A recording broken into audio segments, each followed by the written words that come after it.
Hello students, welcome to a new class of our English. Today we are going to learn about how to write an informal letter and how to write a story. At the end of today's class, you will be able to identify the elements of a letter, apply the elements to compose a personal letter, to identify the elements that make a story and organize information effectively. So let's look how to write an informal letter and what are the important elements needed for writing a effective story. Informal letters. We communicate every day. We talk to our friends, family members, and convey our thought, feelings, opinion, and needs. However, the scope of verbal communication is often missing, especially in the circumstances when our near and dear ones are away from us.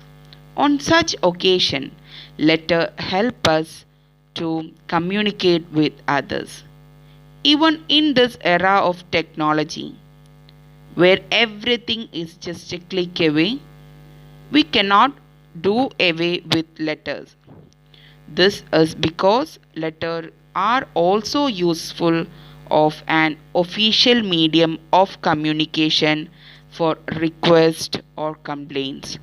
Even the personal letter that we write addressed to our near and dear ones record the thought process of the writer, and it also show his skill in expressing himself through carefully chosen words.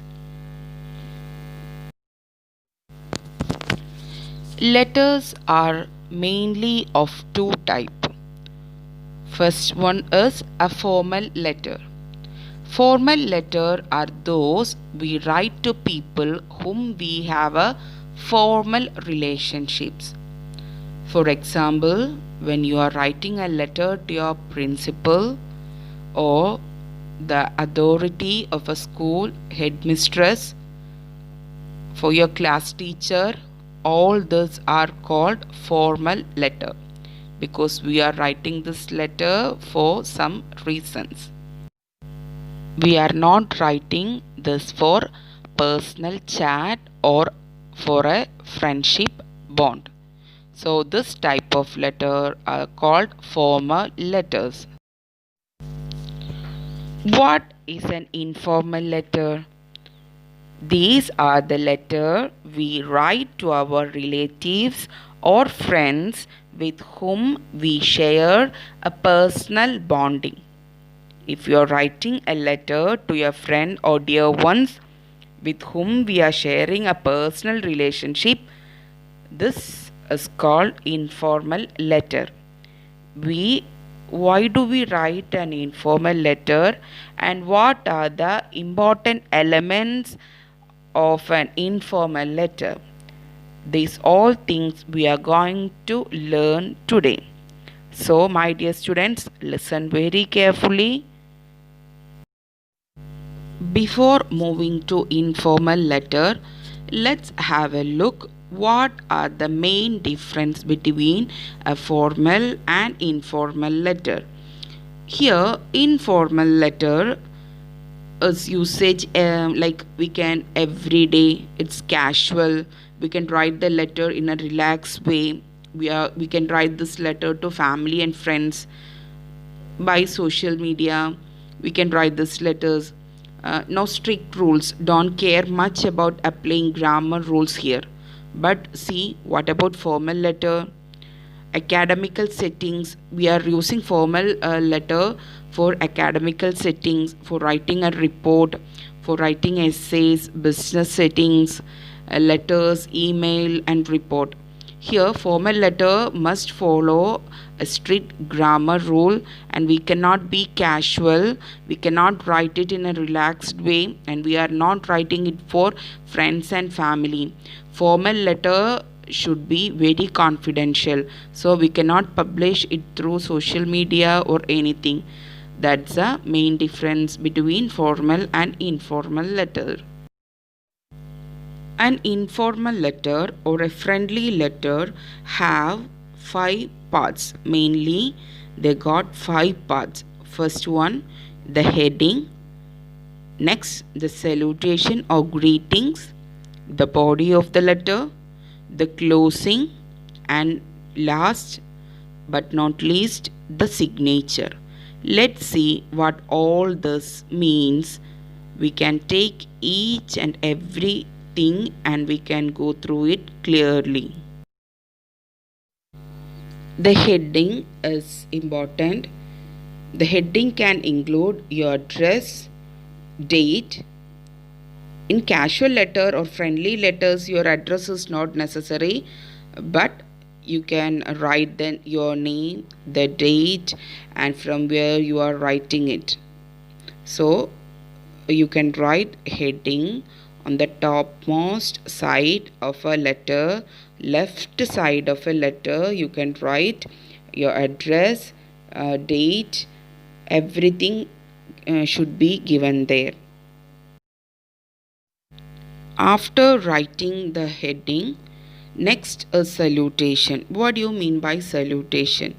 Like when we are starting a letter, we will be liking Dear Rohini or whatever name who you are writing, you are addressing to. So there you have to write the person's name there. Greeting is very necessary in an informal letter. Here are some ways for informal greeting. Hi, what's up? How you doing? How is it going? You can write like this. These all are some example for informal greeting which we can use in an informal letter. Now next, the beginning line of a informal letter. As we are writing an informal letter, the opening sentence should be very casual. It should be in a friendly way. So you can use some examples like this. How are you? How have you been? How is life treating you? How are the kids? I hope you are doing well. I hope you, whatever names kids are having a great time, whatever things like that. So the opening sentence of informal letter should be in a friendly way. We can use this like act like an introduction where the writer greets her friend, ask about the family and the current situation of your friend. So the opening sentence for an informal letter should be in a friendly way. The body of the letter is the information you are writing in the letter. So in a letter, the body is very important. In the body of letter, we can discuss the programs or focus on the coming programs, mention the other programs and schedule of your activities. The main purpose of your letter should be mentioned in the part called body. Here you can give information about what for what you are writing that letter. Suppose if you are writing this letter for inviting them over a vacation, so you can write it there. If you are writing the letter to inform them about the good grade you achieved during your exam, so you can mention the things which you have to communicate with them in the body. For writing a body, you can separate it with paragraph wise and paragraph. In the first paragraph, suppose you are writing about the programs, and the next paragraph you can mention what are the future plans, and in the coming paragraph you can invite them over your place. So like this you can divide your letter. The closing is the part where you say goodbye to whoever you are writing to. In closing, the first word is capitalized and you put comma after the last word. For example, here you can write like this: give my regards to elders in your family and lots of love and affection to your younger sister. I'm looking forward to hear from you. Here it should act as a conclusion to the letter. Okay. Now at the end you should add like this: yours sincerely, your friend, you're truly yours. So here you have to capitalize the first letter. Okay. Signature is also important. Here signature means your name. Here you can be pretty free in your choice of ending your letter. Here are some example of a signature for an informal letter in our English. Best wishes, kind regards from. Best regards from, you can write your name. You should write your name at the end of the letter. In an informal letter, signature is very important. At the end you have to write your name. Okay. Here I have shared an example of a letter, an informal letter. We will be discussing this in our class. So my dear students, just go through it. Here is a small activity for you. Write a letter to your friend describing about the book which you have read during lockdown days because of COVID-19 pandemic. Next, we are going towards a story writing. What are the important elements of story writing? Story writing is an art where good imagination and creative ideas are used to capture the reader's interest. Children are very fond of listening to stories too. The following points are important and will help you to write a good story. Here are some essentials of story writing. Let's look what are they. When you are writing a story, these all are very important. At first, setting, time and place. Setting of your story. Where is the story taking place? The time should be mentioned. When is the story happening? And place. You should describe about the place. How do it look like? The next important thing is main characters of the story, and the supporting characters also you have to mention. What is the problem? Every story will be having a problem. And events which led to the problem solving. And resolution. Resolution means whatever step we have taken to solve the problem. So the essential of story writing, the plot and the main theme of the story should be good and clear. The setting of the story should be clearly indicated, and the characters should be described well. You may add interesting detail to the plot with your imagination and make it enjoyable. A cloud of mystery or suspense in the story always help in holding the reader's interest. The expression of the writer should be good. Stories can be written with the help of given outlines, maybe based on a moral or with the help of opening lines. When you are asked to write a story for your exam or in our class, the outline of story will be given. So you can write stories with the help of given outlines and based on the morals. As we already discussed, the setting of the story should be clearly indicated.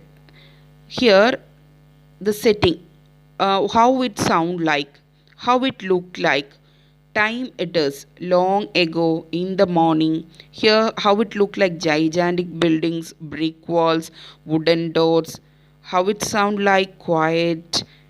Whatever thing is there, you can write there in the settings. In the story of Little Girls Are Wiser, we can see in the beginning how the setting is clearly described. It is Easter, time is mentioned there, and the climate is also mentioned there, and how is the surrounding of that situation looking like. Melting snow, then village street, everything is clearly mentioned in the setting, so you all have to write like that. Next is character. Character should be described well. Who is in the story? In our lesson, Little Girls Are Wiser, the characters are described well. Who is elder, who is younger, how is their dress, everything is clearly described. And after character, we should describe about the problem. What is the problem they are facing here, that we should write. The problem, what does the character want to do, or what want to happen in the story. Is there something stopping them? Here in the Little Girls Are Wiser, the problem is that two little girls, while playing, unexpectedly they splashed water over one girl, and the mother came and watched this, and she started to scold the other girl. That was the problem here. Next, after the problem, events. What do you mean by events or settings? Events here means the situation which led to the problem solving. What was the situation after the problem? Rising action, some situation is there, like so many people gathered round, they started to argue. Some stayed with the one girl's mother, others stay with other Malasha's mother, Akulya. One side stand with Akulya's mother, and one side stand with Malasha's mother. So here that is the event. That's called the angry fight between two women's is the event. And what is the resolution or solution for the problem? When they saw the two little girls again playing together, and the instruction or the direction given by grandma come into a problem solving here. So this is the resolution here. When you are writing a story, first of all a problem should be there, and a problem solving should be there. Now listen. Problem can be of two type. One, internal conflict, other external conflict. Internal conflict means the struggle with the character's mind or heart. Here the character is having a problem within himself. He will be he will be under some emotion. So this is called internal conflict. And what do you mean by external conflict? Struggle between two characters. The fight between two characters. Maybe it may be humans, or it may be the characters may be nature. In some story, unusual supernatural things also will be there. So you can mention in a story internal and external conflict. Here when we are just revising the elements of story once again, here is a small graph to tell you what are the important elements. First, after settings, then characters, the first thing you needed is a problem. First, a problem should be mentioned here in your story. Then rising action. Here rising action means how the problem is going on to its extreme level. After reaching the extreme level, a climax should be there. From the climax, the falling action begin. Falling action means the things which we are taking to solve the problem. Here falling action is also very important in a story. How the problem is solved, by whom, who helped them out. After the falling action or after the solving, resolution means the solution for this should be mentioned. Here is a small activity for you. I hope you all got how to write a story. In our course book, there is a small outline of stories given there. You should develop this according to the elements of story writing and write it in your notebook. Dear students, hope you all got today's class. Thank you for listening. Have a nice day. Thank you, students.